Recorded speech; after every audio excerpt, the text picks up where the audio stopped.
Yun, magandang araw po sa inyong lahat mga tol. Ngayon po ay February 19, 2026. At finally, nagkaroon na po ng konklusyon yung investigasyon na isinagawa po ng Commission on Election dito po kay Senator Rodante Marcoleta kaugnay po ng reklamo o yung motu proprio rather na kanila pong isinagawang investigasyon kaugnay po ng SOSE at saka ng SALN nito pong si Rodrigo Duterte. At ito nga po yung sinasabi sa balita kani-kanina lamang mula po sa ABS-CBN News. The COMELEC finally concludes its fact-finding investigation on Senator Rodante Marcoleta's Statements of Contributions and Expenditures or SOSE over alleged discrepancy, Chairman George Garcia tells. Ayon po kay Chairman Garcia, ang defense niya, nabigay ang campaign donation before siya naging candidate. Pursuant to the Peñera Doctrine na nagsasabi na kandidato lang sa automated election mula sa unang araw ng campaign period. O basically, yan po yung depensa ni Marcoleta. Hindi pa daw po siya kandidato nang tumanggap po siya ng donasyon. At ito daw po ay nakaangkla sa tinatawag na Peñera Doctrine. Ano po ba yung Peñera Doctrine at ano po ba yung mga posibilidad dito po sa maaaring ilabas na konklusyon ng COMELEC sa kaugnay po nito pong kinakaharap nitong si Senator Rodante Marcoleta. Pero for context mga tol, balikan muna natin ang nakaraan. Ano ba ang sitwasyon? Bakit po nagkakaganito? Bakit po may sinagawang investigasyon ang Commission on Election? Ayon po sa balita ng Bilyonaryo News Channel noong November 6, 2025, ito pong si Senador Rodante Marcoleta ay nag-ulat ng kanyang yaman sa pamamagitan ng SALN na ang halaga ay hindi po lalagpas ng 52 million pesos. Subalit sa kanyang SOSE or Statement of Contributions and Expenditures, gumasta po ng mahigit sa 100 milyon. Kaya nagkakaroon po ngayon ng hindi pagkakaparehas. Pakinggan, panoorin po natin ang balita mga tol. Patuloy na hinihimay ng Bilyonaryo News Channel ang isinapublikong SALN ng mga senador, ang 2025 net worth ni Senador Rodante Marcoleta, kapansin-pansing mas mababa sa kanyang ginasta sa pangangampanya noong midterm elections. Agad itong pinuna ng isang election watchdog. Narito ang exclusive agenda report ni Joash Malimba. Ilang linggo nang nakalilipas mula nang maging sentro muli ng usapin ang pagsasapubliko ng Statements of Assets and Liabilities o SALN ng public officials. I think that that all departments should be able to should have the same transparency as we are setting in the Office of the Ombudsman, because everybody here, all the government officials have accountability issues. Diba? We have to be accountable for everything we do. So it's just right that people have access to it. Sa kasalukuyan, publicized na ang 2025 SALNs ng lahat ng senador, kabilang na si Senador Rodante Marcoleta. Ang kanyang declared net worth aabot sa 51.9 million pesos. Nakakuha rin ng Bilyonaryo News Channel ng kopya ng Statement of Contributions and Expenditures o SOSE ng lahat ng mga senador na nanalo sa May midterm elections. Ayon sa SOSE ni Marcoleta, hindi siya tumanggap ng kahit na anong contributions, cash man o in-kind sa kanyang naging kampanya. Pero ang kanyang kabuuang gastos aabot sa 112 million pesos, mas mataas ng more than 100% kisa sa declared net worth niya. Ang pinakamalalaking gastos ng senador napunta sa kanyang TV political ads. Ang buong 112 million pesos na gastos na ito, idineklara niya sa COMELEC na galing lahat sa sariling bulsa. Red flag ito para sa convener ng Election Watch Group na kontradaya na si Danilo Araw. I find it a bit unusual that even if in-kind contributions would be expected, Marcoleta doesn't have any. So he gives an impression that he funded his own campaign, when in fact his SALN is not enough to fund such a 100 million peso venture. Remember that the expenses theoretically only cover few months the campaign season. Nakakuha rin ng aming team ng isang dokumento ng House of Representatives noong 2018 kung saan idineklara ni nooy Congressman Marcoleta ang kanyang net worth na nasa 28 million pesos lang. Ibig sabihin, halos dumoble ang kanyang declared net worth sa loob ng 7 taon. Hindi pa kasama rito ang ginastos niyang 112 million pesos noong nakaraang halalan. Sa kanyang 2025 SALN, walang declared na mga negosyo o business interest si Marcoleta. Let this be a challenge to Marcoleta and to the public at large. It is hard to jump to conclusion as to whether or not there is corruption with a sudden increase in the net worth. Although it raises a lot of eyebrows, we should be demanding instead more information from the senator himself. He should come clean. At dahil po dyan, syempre umaksyon ang Commission on Election. At ito nga po sa balita na ito, 2 months ago, noong November 20, 2025, pinagpapaliwanag na si Marcoleta. Pakinggan po natin ito. Pinagpapaliwanag ng Commission on Elections si Senador Rodante Marcoleta tungkol sa hindi pagkakatugma ng kanyang campaign contributions at ng kanyang Statement of Assets, Liabilities, and Net Worth o yung SALN. Ayon sa COMELEC, may hindi raw tugma sa deklarang halaga ng gasto sa kampanya ni Marcoleta. Base sa kanyang Statement of Contributions and Expenses or SOSE, gumastos ng 139 million pesos sa kampanya si Marcoleta.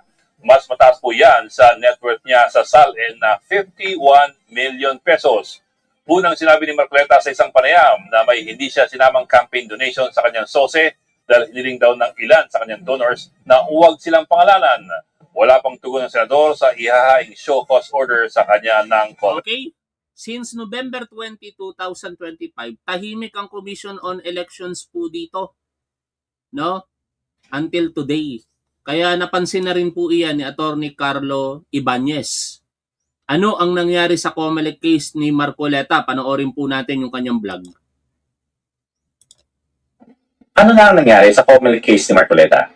Kung matatandaan ninyo, binigyan ng show cause order si Marcoleta ng COMELEC noong bandang November 2025. Kailangan niya i-explain kung bakit zero ang dineclare niyang campaign contribution sa kanyang SOSE. Pero siya mismo ang umamin na kasinungalingan ito. Sa isang interview, sinabi niya na tumanggap siya ng contributions mula sa supporters niya. Hindi lang daw niya sinama sa SOSE dahil ayaw ng donors niya na mailabas ang mga pangalan nila. Dagdag pa dito, sa SOSE niya, dineclare niya na mahigit 100 million ang ginastos niya sa kumpanya. Pero pag tinignan mo ang kanyang SALN, ang net worth niya ay nasa around 52 million lang. Noong November 24, binigyan siya ng COMELEC ng show cause order. Binigyan siya ng 10 days para mag-submit ng written explanation. Kung bibilangin mo, dapat December 4 pa lang, may sagot na siya. Hanggang ngayon, mahigit 2 buwan na ang lumilipas, pero wala pa ring balita kung nakapag-submit ba siya or hindi. Yes, possible na nag-request siya ng extension. Nangyayari naman talaga yan. Pero kadalasan, kung ano ang original period, yan din ang extension. Kung 10 days, 10 days na dagdag ang pwedeng ibigay sa kanya. Sabihin na natin na sobrang generous ng COMELEC at ginawang 20 or kahit 30 days pa ang extension. Lampas-lampas pa rin. Kaya maraming nagtatanong kung nasa na ang explanation na yan. Nasubmit na ba sa COMELEC o hanggang ngayon wala pa din? The public has a right to know. Sobrang generous ng COMELEC, no? Biruin ninyo since November 24.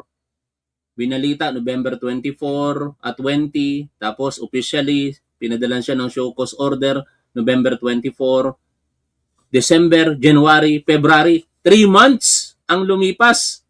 Natutulog yata sa pansitan ito pong Commission on Elections. Pero salamat naman at umaksyon na po sila kanina katulad po nung napakinggan po natin o binasa po natin balita mula po sa ABS-CBN. Ngayon, out of curiosity, bukod sa nabasa ko na yung opinion dito nitong si Attorney Carlo Ibanez na mali, paulit-ulit niya pong sinabi yon, ang katwiran nito pong si Rodante Marcoleta, nagtanong po ako kay ChatGPT kasi pagdating po sa mga usaping ganito, hindi po talaga ako pamilyar except kung ang pinag-uusapan ay criminal law and jurisprudence. Pero yung mga political law or political situations, mga batas na kaugnay po niyan, novice talaga ako dyan. Wala po talaga akong alam dyan. Kaya umaasa lamang po tayo sa mga balita at kaalaman ng mga magagaling po na abogado. Ngayon, out of curiosity, nagtanong ako dito po kay Rodante Marcoleta. Pasensya na, mamaya na po tayo mag-shoutout pagkatapos po ng topic natin, ano? Sabi po, nagtanong po ako kay ChatGPT kaugnay po nitong kinakaharap ni Rodante Marcoleta. Tama ba ang katuwiran ni Rodante Marcoleta? Itanong natin kay ChatGPT. Basahin ko po yung sagot ni ChatGPT. Ang issue sa post ng ABS-CBN News ay tungkol sa paliwanag ni Rodante Marcoleta na ang campaign donation ay naibigay bago siya naging kandidato. Ano ang batayan? Binanggit ang Peñera Doctrine. Mukhang ang tagal nag-isip nitong si Marcoleta, no? Para lamang mapangatwiranan niya yung kanyang ginawa. Lumipas ang ilang buwan bago nila naisip marahil na itong Peñera Doctrine ang best para maging depensa niya. Na nagmula sa desisyon ng Korte Suprema sa kasong Francis Peñera. Ayon dito, sa automated elections, ang isang naghain ng COC ay itinuturing na kandidato simula lamang sa unang araw ng campaign period, hindi sa araw ng paghahain ng COC. Tama ba ang katwiran? Dito ang sagot ni ChatGPT parang kalahati. Pwedeng maging tama si Rodante Marcoleta, pwedeng hindi. Depende daw po yan kinalaunan sa COMELEC. Pero mamaya sa babasahin po nating panulat, nito pong si Atty. Carlo Ibanez, malinaw po ang sagot niya. Mali si Rodante Marcoleta. Pakisipan niyo po yung mga tatanga-tangang Duterte supporters, mga moderators po natin. Maraming salamat po sa inyo. No, hindi po welcome ang mga tanga po dito. Mga matatalino po ang mga manonood ni Top 1. Okay, tuloy ko po ang binabasa po natin. Tama ba ang katwiran?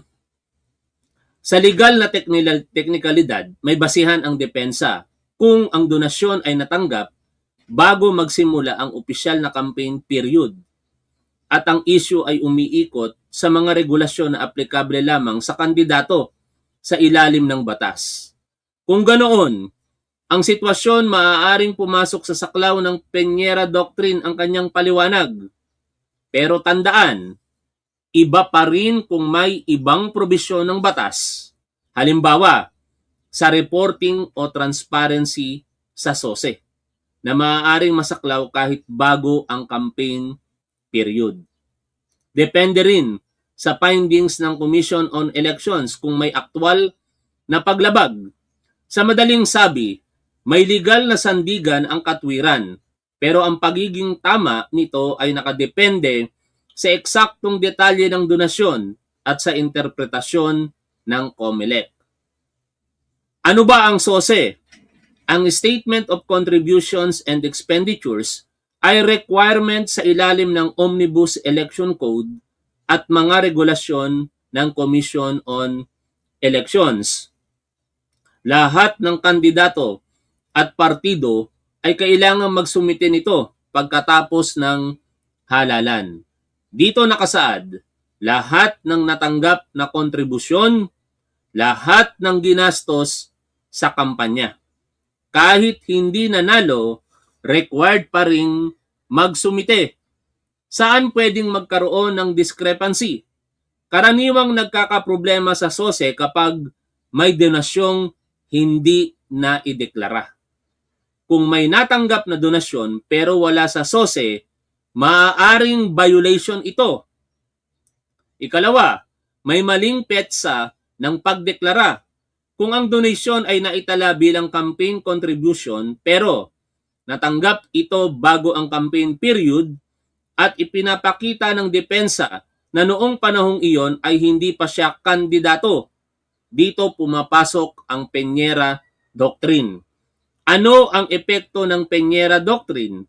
Sa kaso ni Francis Peñera, sinabi ng Korte Suprema na ang isang naghain ng COC ay ituturing lamang na kandidato sa unang araw ng campaign period. Kaya ang mga argumento kung ang donasyon ay natanggap bago magsimula ang campaign period, maaaring hindi pa ito saklaw ng mga regulasyon na aplikable lang sa kandidato. Pero may mahalagang tanong. Kahit hindi pa siya kandidato noon, ang tanong ay, ginamit ba ang donasyon para sa kampanya? Mukhang malinaw doon ang sagot, mga tol. Kasi 100 million plus ang ginasta ni Rodante Marcoleta. At ito po ay ayon sa kanya, sarili niyang pera. Pero ang pera niya, ayon sa SALN, ay nasa 51 million pesos lamang. Saan siya kukuha? Basic logic, di ba? Kung hindi doon sa naging donasyon before pa siya maging kandidato. Tuloy ko po. Ginamit ba ang donasyon para sa kampanya? Dapat ba itong isama sa SOSE dahil ginamit ito sa campaign period? Yan ang mga katanungan na dapat sagutin ngayon ng Commission on Elections. Ngayon, maganda ito pong panulat ni Attorney Carlo Ibanez. Kasi dito malinaw na sa paniniwala po niyang legal, mali talaga itong si Rodante Marcoleta. Then, nasa panulat niya talaga yon. Binasa ko lamang. Pero unahin muna natin yung pinaka-umpisa nga. Sabi ni Attorney Carlo Ibanez dito, sa kanyang pagtugon sa balita po na ito, COMELEC concludes its investigation on Senator Marcoleta's statements of contributions and expenditures over alleged discrepancy. Ngayon po yan, February 19, 2026. So, may lumabas na balita na tapos na daw ang fact-finding investigation ng COMELEC sa kaso ni Marcoleta. Matatandaan na sinabi ni Marcoleta sa kanyang SOSE na ang mga ginastos niya sa kanyang senatorial campaign ay sarili niyang pera. Wala daw siyang natanggap na campaign donations. Pero inamin niya sa isang interview na hindi daw totoo ang nilagay niya sa SOSE. May mga natanggap daw siya pero hindi niya lang inamin kasi ayaw daw ipasabi ng mga donors niya. Kaya pinag-explain siya ng COMELEC.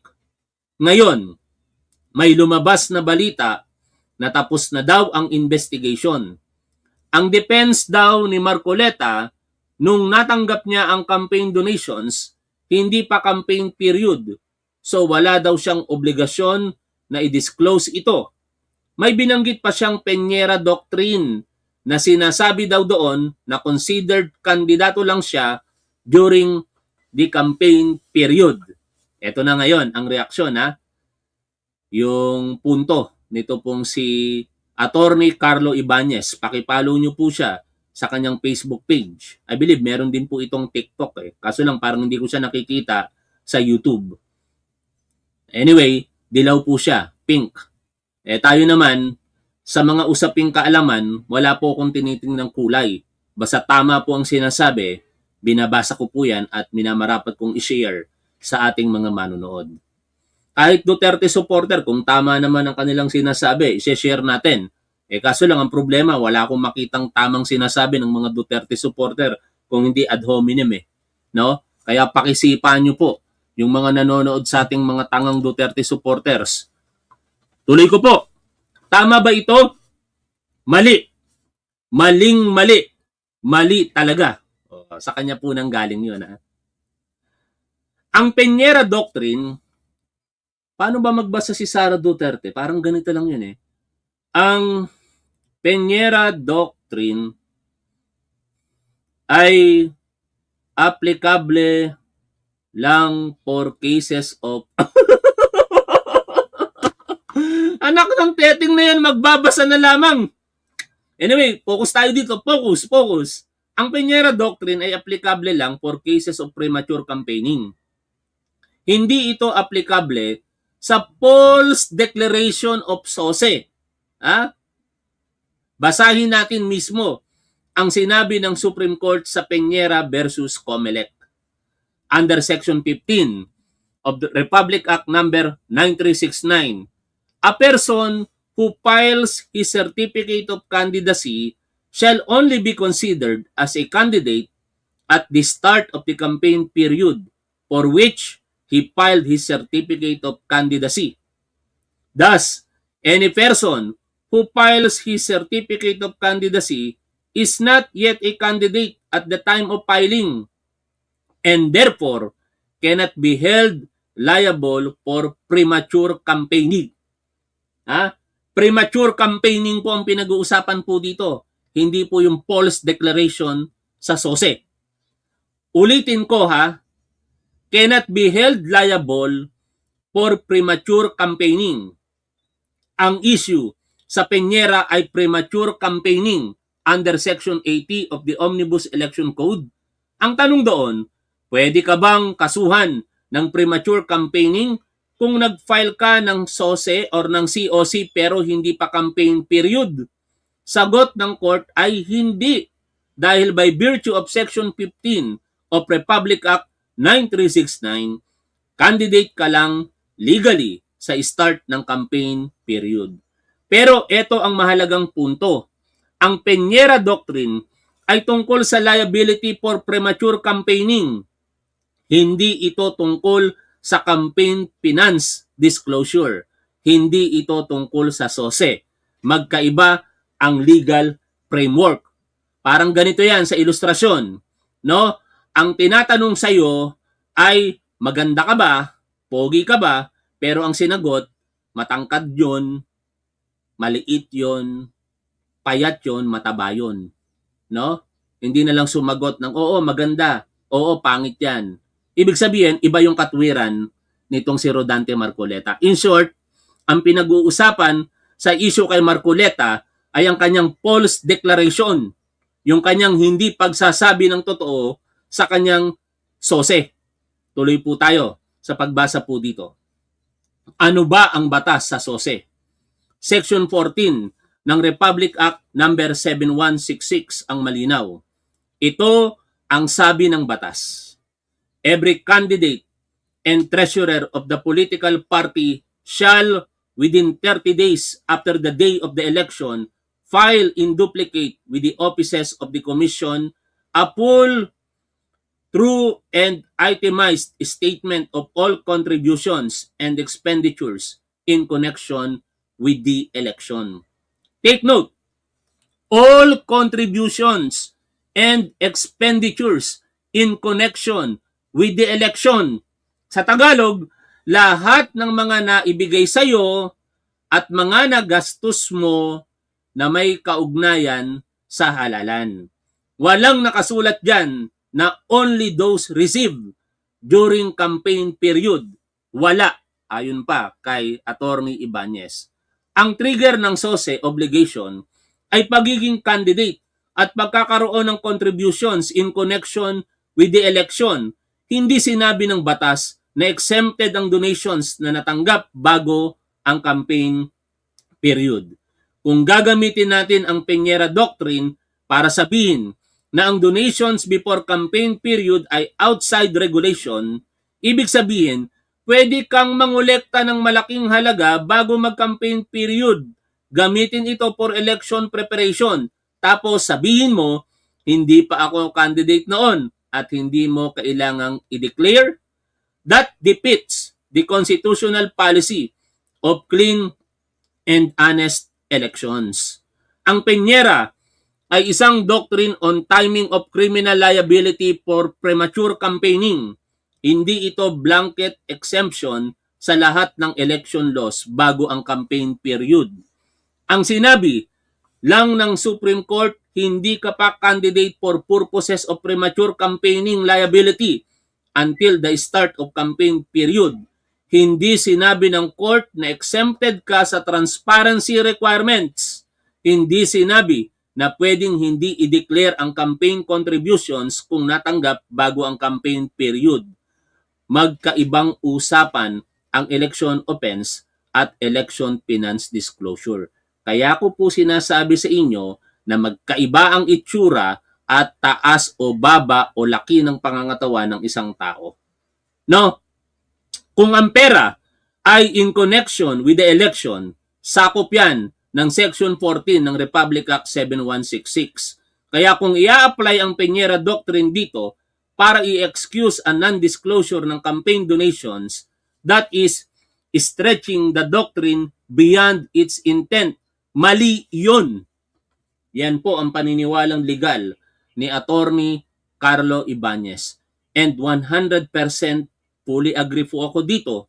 So para, maliban na lamang kung may ibang mga abogadong magbibigay ng kanilang legal na opinion at sasabihin naman na tama si Rodante Marcoleta. But so far, wala po akong nakikita na nagbibigay po ng pahayag kaugnay po na tama itong si Rodante Marcoleta. Sa aking kasing maliit na pangunawa bilang marunong magbasa at umunawa, malinaw po sa akin ang issue dito po kay Rodante Marcoleta. Hindi po premature campaigning, hindi po yun ang issue sa kanya. Ang issue po sa kanya ay ang hindi niya po pagsasabi ng katotohanan sa kanyang statement of contributions and expenditures. At ito nga po ay mukhang hindi nagparehas doon po sa kanyang statements of assets, liabilities, and net worth. Malinaw po ang balita.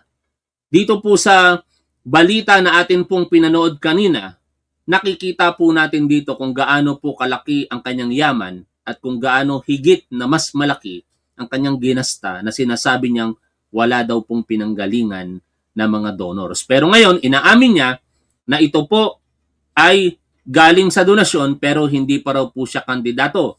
With that logic, bakit hindi niya yan dineklara sa kanyang SALN? Kasi kung ikaw ay tumanggap ng isang donasyon for your own benefit or appropriations, parang yaman mo na yan. In fact, ang tanong pa nga dyan sa aking pagkakaalam, ang mga donasyon ay dapat may kaakibat po na tax. Nagbayad ba ng tax yung nag-donate sa kanya? Yan ang mga dapat po nating malaman. At sana sagutin po ito ng maayos ng Commission on Elections. Ipaalala ko po muli sa inyo ang balita, ang pinag-ugatan kung bakit nalalagay ngayon sa ganitong kontrobersiya itong si Rodante Marcoleta. Bilyonaryo News Channel ang isinapublikong SALN ng mga senador ang 2025 net worth ni Senador Rodante Marcoleta kapansin-pansing mas mababa sa kanyang ginasta sa pangangampanya noong midterm elections. Agad itong pinuna ng isang election watchdog. Narito ang exclusive agenda report ni Joash Malimba. Ilang linggo na ang nakalilipas mula nang maging sentro muli ng usapin ang pagsasapubliko ng Statements of Assets and Liabilities o SALN ng public officials. I think that that all departments should be able to should have the same transparency as we are setting in the office of the ombudsman, because everybody here, all the government officials have accountability issues. Diba? We have to be accountable for everything we do. So it's just right that people have access to it. Sa kasalukuyan, publicized na ang 2025 SALNs ng lahat ng senador, kabilang na si Senador Rodante Marcoleta. Ang kanyang declared net worth aabot sa 51.9 million pesos. Nakakuha rin ang Bilyonaryo News Channel ng kopya ng Statement of Contributions and Expenditures o SOSE ng lahat ng mga senador na nanalo sa May midterm elections. Ayon sa SOSE ni Marcoleta, hindi siya tumanggap ng kahit na anong contributions, cash man o in-kind sa kanyang naging kampanya. Yan ang problema. 'Di ba? Sinabi mo sa SOSE na wala kang anumang tinanggap na donasyon sa iyong kampanya. Saan ang galing yan? Ngayon, sinasabi mo, nag-donate before your campaign. Dapat nilagay mo dito. That is the problem now. No?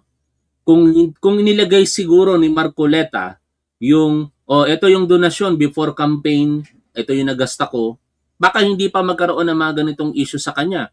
Pero mahirap pa rin. Kasi ang deklarasyon niya nga sa SALN ay halagang 51 million plus lamang. Kung siya'y tumanggap ng donasyon, bigay yon. Hindi pa pwedeng yon ay hindi mo ideklara sa iyong Statement of Assets, Liabilities, and Net Worth. Pero ang kanyang kabuuang gastos aabot sa 112 million pesos, mas mataas ng more than 100% kisa sa declared net worth niya. Ang pinakamalalaking gastos ng senador napunta sa kanyang TV political ads. Ang buong 112 million pesos na gastos na ito, idineklara niya sa COMELEC na galing lahat sa sariling bulsa. Di ba? Galing lahat sa sariling bulsa, tapos ngayon sasabihin niya, ito daw ay donasyon sa kanya before na maging kandidato siya. Kakaiba, di ba mga tol? Anyways, aalamin natin kung ano po ang magiging desisyon dito ng Commission on Election. Kasi sa huli, kahit anong sat-sat po natin dito, COMELEC pa rin naman ang masusunod eh. No?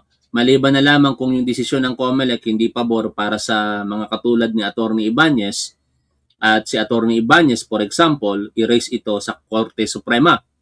O, ang huling magdedesisyon, syempre, kapag ka meron na pong nagdala ng usapin sa Korte Suprema, ay ang Korte Suprema. With that, maraming salamat po sa patuloy po ninyong pagsuporta sa ating programa, sa ating gobyerno, at sa ating mahal na Pangulong Bongbong Marcos. Dahil may nagre-request po kanina ng shoutout, ulitin ko po during our topics, discussion po ng ating pinag-uusapang balita, wala po tayong shoutout kasi nakakasira po yun ng flow ng thoughts ko po Pasensya na po kayo Kaya focus lang tayo doon sa topic natin, pero after that, dahil nga mayroong nagre-request ng shoutout, sige, mag-shoutout po tayo bago po tayo pansamantalang maghiwa-hiwalay. Mag-comment po kayo at shoutout po sa inyo pong mga manonood po natin sa oras po na ito. Shoutout kina Geraldine Arsenas, Karina Akain, Fernando Alonso Perilla, Scorpio, Yasi, Mami Best Friend, Bla123. Sa mga manonood po natin sa Facebook, ang dami natin kanina, umabot tayo ng 170 plus, Salamat po sa inyong lahat. Kaya Tol Albert Granada, Kuya Junjun Castro, Bernard Maliwat, Jean KB, Bob, yan, si Chris Rose Babe, shoutout po sa inyo. Kung gusto nyo pong manipa ng mga tatanga-tangang Duterte supporters na nanonood po sa atin, mag-comment lamang po kayo dyan. Bigyan ko kayo ng moderator pag sisipain nyo po yung mga tangang DDS. Si Rolando Guerrero, wag nyo pong sisipain mga tol Robert Lakian, kaya Roderick Trilles, shoutout po sa inyo. Okay, kay Yasi Eva Santos, Scorpio, kaya yung mga si DDS dyan, pakisipan nyo na. Marpolo, Bla, Peli Capalto Agusan Valerio, kay Roderick Trilles. Sino pa? Si Santiago Calud. Yan. Sino pa? Si Duca Ceresa Force. Kay Ricky Wagan Cruz. Marpolo. Maria Salomenor. Yan. Si Grace Balyangka. Yan. Shout out po. Albert Granada. Maraming salamat sa inyo mga tol Lagyan rin natin ng moderator yung members natin. Nakakahiya naman sa kanila. Yan, shoutout po sa inyo kay Robert Lakian. Shoutout po, Grace Balyangka. Sino pa? Si Kentin Coldwater, Mami Best Friend, Santiago Calud, Roy Julia Suniga, Chris Rose Babe, Estrelita Onsatan, kay Poging Pogs Lawrence, si Joffrey Francisco. Okay? Wala na? Salamat po sa inyong lahat mga tol. Maraming salamat po sa lahat po ng mga manonood po natin. Hindi ko na mabalikan yung mga komento po ninyo Pero ganun pa man, maraming salamat sa patuloy po ninyong suporta sa ating programa. Yan, si Angelito Rebuelta. Yan, shoutout po sa inyo. Si Domingo Datu. Yan, shoutout po. At hanggang dito na lamang. Maraming salamat. Lagi po nating tandaan kung ano po ang tama at dapat, doon po tayo. Keep safe. See you always. Bye for now mga tol.